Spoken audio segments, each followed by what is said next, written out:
जय श्री कृष्णा।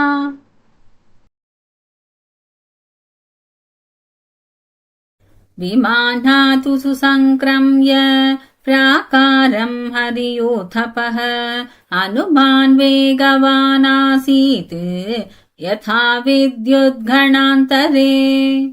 வானரத் தலைவன் ஹனுமார் மேகத்தின் நடுவே இருக்கும் மின்னலைப் போல புஷ்பக விமானத்திலிருந்து விரைவாக இறங்கி மதில் சுவரை அடைந்தார்.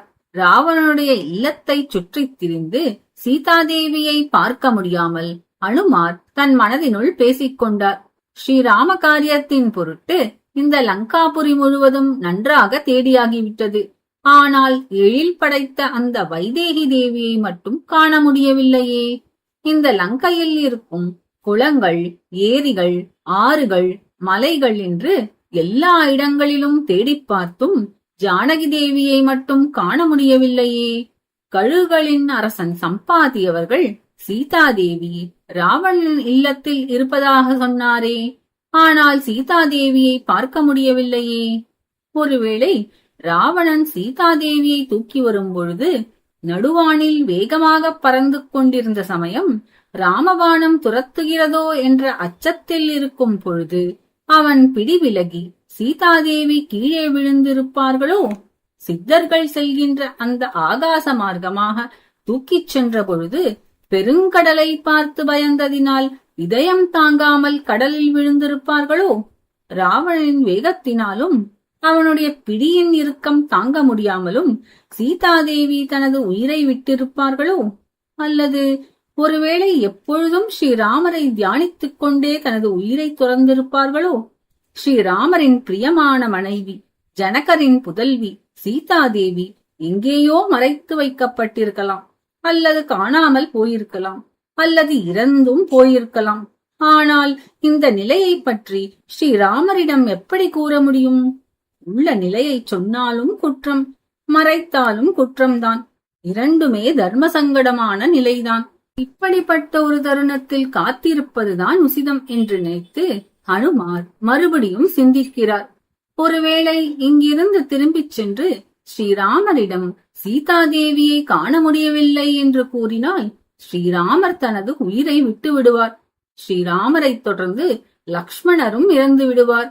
பிறகு அந்த செய்தியை கேட்டு பரதரும் சத்ருக்னரும், அதைத் தொடர்ந்து அவர்களுடைய அன்னையர்களும் இறந்து போவார்கள்.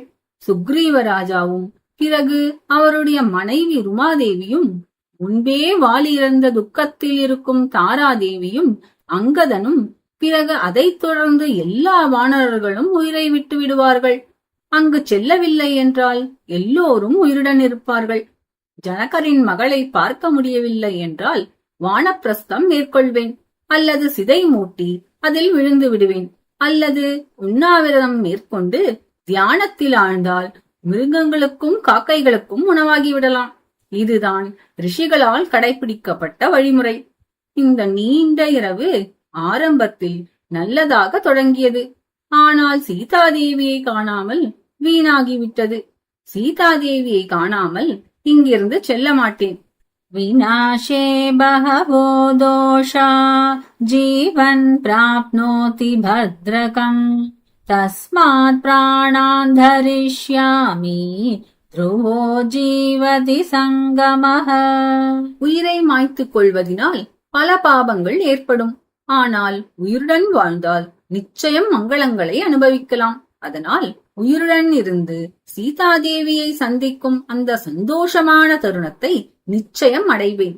இவ்வாறு அனுமார் தன்னுடைய துக்கத்தை பலவிதமாக கட்டுப்படுத்தி கொண்டாலும் அவருடைய மனது துக்கத்தால் இறைந்திருந்ததனால் துக்கத்தின் எல்லையை கடக்க முடியவில்லை.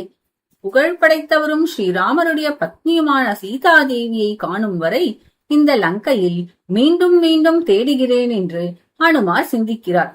இங்கே அசோகவனம் உள்ளதே, அங்கு இன்னும் தன்னால் தேடி பார்க்கப்படவில்லையே, அங்கு செல்ல வேண்டும் என்று அனுமார் எண்ணினார். ராட்சசர்களுக்கு தன்னால் மேலும் மேலும் துயரம் ஏற்பட வேண்டும் என்பதற்காக வசுக்கள், ருத்ரர்கள், ஆதித்யர்கள், அஸ்வினி தேவர்கள், மருத்கணங்கள் எல்லோரையும் வணங்கிய பிறகு செல்ல வேண்டும் என்று ஹனுமார் எண்ணினார். மகா தேஜஸ்வியான வாயுபுத்திரன் ஹனுமார் மனக்கவலையின் தாக்கத்தால் இருந்த அவர் சிறிது நேரம் சிந்தனை செய்துவிட்டு எழுந்து கொண்டார். பிறகு ஸ்ரீராமர், லக்ஷ்மணர், ஜானகி தேவி, ருத்ர பகவான், இந்திரதேவன், யம பகவான், வாயு பகவான், சூரிய பகவான், சந்திர பகவான், மருத்கணங்கள் எல்லோரையும் மனதால் வேண்டிக் கொண்டார். அனுமார் சுக்ரீவராஜாவையும் சேர்த்து எல்லோரையும் வணங்கியவர் எல்லா திசைகளிலும் தன் கவனத்தை செலுத்திவிட்டு அசோகவனத்தை நோக்கி புறப்பட்டார்.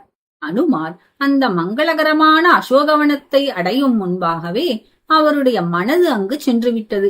மேற்கொண்டு செய்ய வேண்டிய காரியத்தை பற்றி அனுமார் சிந்திக்கிறார். இந்த அசோகவனத்தில் மரங்கள் நிறைந்து இருக்கின்றதனால் நிச்சயம் நிறைய ராட்சசர்களால் பாதுகாக்கப்பட்டு கொண்டிருக்க வேண்டும். ஸ்ரீராம காரியத்திற்காக தனது உடலை சுருக்கி வைத்துக் கொண்டிருக்கிறோம். தேவர்களும் ரிஷிகளும் பிரம்மதேவரும் அக்னி பகவானும் வாயு பகவானும் இந்திரதேவனும் வருண பகவானும் ஆதித்யனும் அஸ்வினி தேவர்களும் மருத்கணங்களும் பூதகணங்களும் பூதகணங்களின் தலைவனும் மற்றும் தன் கண்ணுக்கு புலப்படாத எல்லோரையும் சேர்த்து அனைவரிடமும் தனது காரியத்தில் வெற்றியை அளிக்குமாறு அனுமார் பிரார்த்திக்கிறார். பிறகு சந்திரனை ஒத்த அழகான தோற்றம் கொண்ட அந்த சீதாதேவியின் அழகான திருமுகத்தை எப்பொழுது காண்பேனோ என்று அனுமார் எண்ணினார். ராவணன் தூக்கிச் சென்ற அந்த ஆதரவற்ற சீதாதேவி தன் பார்வையில் இன்று கிடைக்கப் பெறுவேனோ என்று Anumar எண்ணிக்கொண்டார். Thanks for watching. Let's continue the spiritual journey. Jai Shri Krishna.